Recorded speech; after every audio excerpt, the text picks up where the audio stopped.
Greetings and welcome once again to the Gaming Codex, a show where I try to explain to you all the myriad of endless terms used within video games and the video games industry. And today's term is a long one: 6 degrees of freedom. If you're familiar with the geometry, you know what this is, but if not, I'll break it down for you, because it's kind of the same thing in games too. The definition for 6 degrees of freedom would be something that refers to the free movement of a rigid body in three-dimensional space. Specifically, the body is free to change position as forward, backward, surge, up, down, heave, left, right, sway, translation in 3 perpendicular axes combined with changes in orientation through rotation about 3 perpendicular axes, often termed yaw, normal axis, pitch, lateral axis, and roll, longitudinal axis. When applied to a video game, this means you can basically move in every direction you wish to. In a 3D space, of course, because, well, technically some games do allow you to move in 4-dimensional space if you count time, but those are not really all that often found in video games. And you can't really rotate through time, you just move forward backwards. One of the main games to popularize the concept of 6 degrees of freedom in video games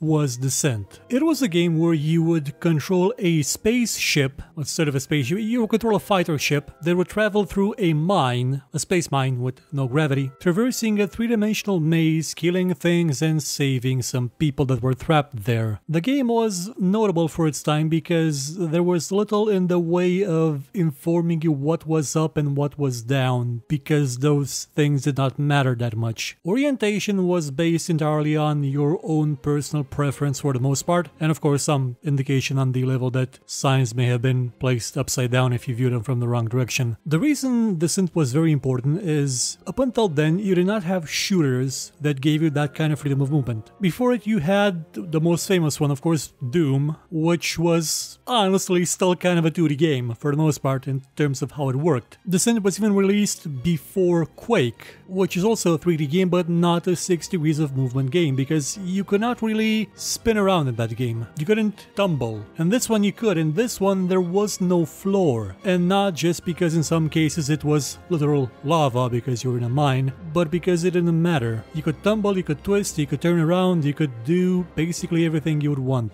in terms of movement, I mean. Naturally, it wasn't the first game to implement this kind of idea. Before it, you did have kind of every game that tried its hand at being a space sim. I do believe that Elite 2 also had 6 degrees of freedom, though I may be mistaken on this. Also, the first Elite may have had it as well. After all, those were just wireframe ships in wireframe space, and I do believe you could roll on every axis. Now, what is the popular definition of 6 degrees of freedom? Well, that would be what? The concept hasn't really taken off as much as it did in the 90s. Sure, you will see it in games that relate to fighting in zero gravity, mostly with spaceships like in the X series, or Evacron, or Elite Dangerous, but outside of that, you will rarely glance at it. In terms of shooting mechanics, you will only see it sporadically as a small component of some games. I believe it may have been in Dead Space in the zero gravity sections, it was in the recent Prey, and the reason for why it is so seldom implemented has a lot to do with the technology upon which games are based. The Unreal Engine in default doesn't really do well with you trying to tumble the character. It would just not understand that you wanted to move the camera in a circle on an axis parallel to the ground. It could not perceive that, it could not understand that, so a lot of games based on such technology are rather limited. And it's not just the Unreal Engine, a lot of engines do this. I believe even the CryEngine did it for a while. I think the current version actually does allow for proper 6 degrees of freedom, or at least the modified version used in Star Citizen does, because that game actually handles quite well the transition between being locked in a gravitational field, where you can't stick your head behind your feet and then keep rolling around. But technically you can do that even in a gravity field. It's called tumbling, but that wasn't the idea. And when you get out of the gravity field, you can move freely in every direction you wish. 6 degrees of freedom may not be a fit for most games, especially those that rely on being just cover shooters. I mean,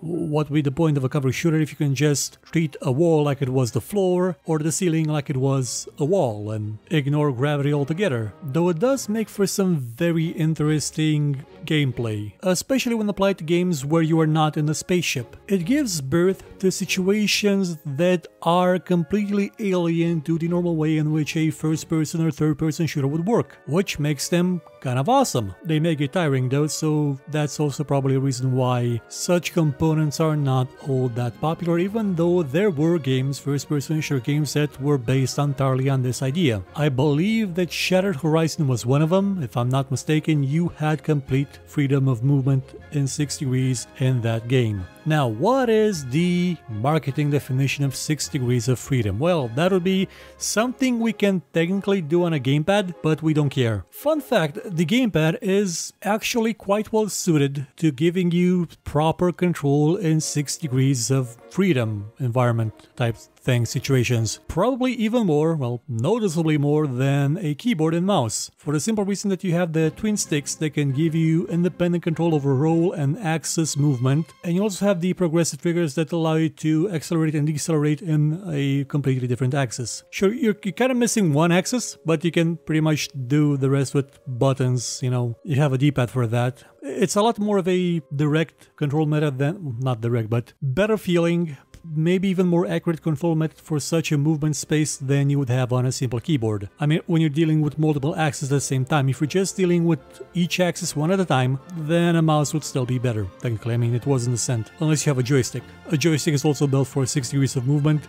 Most of them are built just for that. Well, not most of them, since planes technically do have 6 degrees of movement. It's just that some degrees of movement will lead them to crashing. But again, even though a gamepad is completely well suited to controlling a character in 6 degrees of freedom space, you'll still not see this kind of control implemented in games quite a lot, mostly because, well, vertical aiming on a gamepad is not all that great. And when you have to deal with vertical movement, horizontal movement, roll, and aiming at the same time, it may get a bit confusing for the average player, which is also why every console game has so much auto-aim that you can basically play them with a keyboard. No, really, load up GoldenEye on an emulator, play with a keyboard. It's more playable than Doom with a keyboard. You know, Doom, the game that had no actual aiming. And so closes this chapter of the Gaming Codex. Come back next time when we will talk about a brand new subject relating to video games. Goodbye.